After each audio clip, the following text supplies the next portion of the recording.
મોમાં લારી બોધી નોખી છે, લારી બોધીને જઈએ આપણે ચાલ લેવા હવે જવાનું છે આગળ બહુ ખેતરમાં, ખેતર છે બહુ આગું, હવે હાઈવે ઉપર ચડી ગયા છીએ।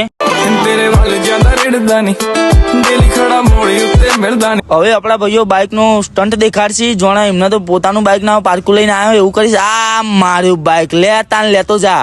આપણો મોમો વાઘ ચાર લઈને આવી ગયો, બંકો એટલી ચાર વાડી કે અઠવાડિયા સુધી ગાયને ખવડાવતું ખૂટે એવું નહીં, એટલે બંકાના માટે 2-4 સલામ ને 4-5 લાયકો ઠૂકી જ દેવાની થાય છે। આ મારો બંકો વાઘ મારો મોમો વાઘ છે ભાઈ હો।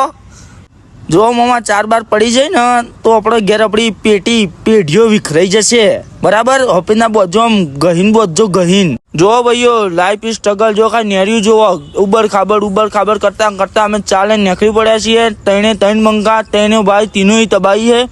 હવે નેવરિયાના બહાર નીકળીને તમને દેખાડીએ કે આગળનો સીન કેવો નહીં। લોકો તો પેલા જમાનામાં ઘોડા દોડાવતા હતા ને અમારા ભાથીડો ઊંટ દોડાવે છે, ખાલી હવે તમે જોવો ખાલી ઊંટ ભાથીડો ચૂ દોડાવે છે। ફાઇનલી ભાઈ આપણે પહોંચી જાય છીએ ઘેર। ચલો મળીએ નેક્સ્ટ વ્લોગમાં। જય માતાજી, જય શ્રી રામ।